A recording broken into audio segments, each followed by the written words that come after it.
Fear.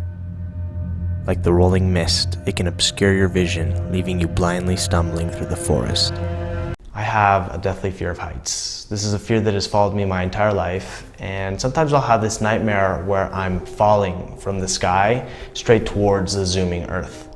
Fear clouds our judgment and it turns us into animals. It has this effect of closing in around you. But it's my belief that it is your duty as a human being on this planet to face your fears, to look them straight in the eye and say, "You're not gonna beat me." So I'd like to share a story that I think might help. Last year, I spent a couple of weeks in Costa Rica for a project that I was shooting and directing.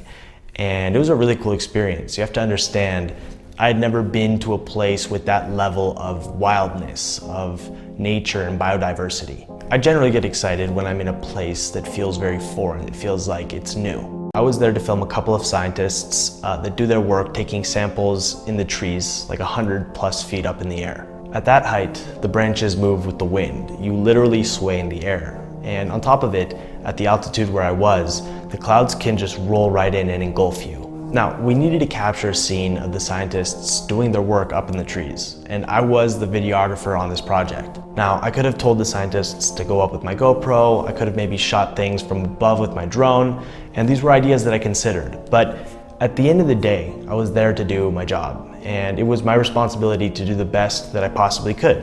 Taking one of these easier options wouldn't have been doing my very best. We scouted the location the day before shooting, and I remember going back to the Airbnb and feeling sick to my stomach at the idea of what was to come. I felt physically ill. I was afraid of a lot of things growing up, but my fear of heights trumped everything. You guys don't understand. Leaning over like a balcony on the second floor of a building makes me dizzy, it makes my palms sweat. I can't go on roller coasters. I've never gone bungee jumping, and even just the thought of it puts a pit in my stomach. I remember the morning came, it was all kind of a blur, gearing up, preparing the equipment, and before I knew it, there was no more time to futz around. There's a quote by Seneca the Younger, a Roman Stoic philosopher, and it's a quote that has often helped bring me back to earth. He said, "We suffer more often in imagination than in reality."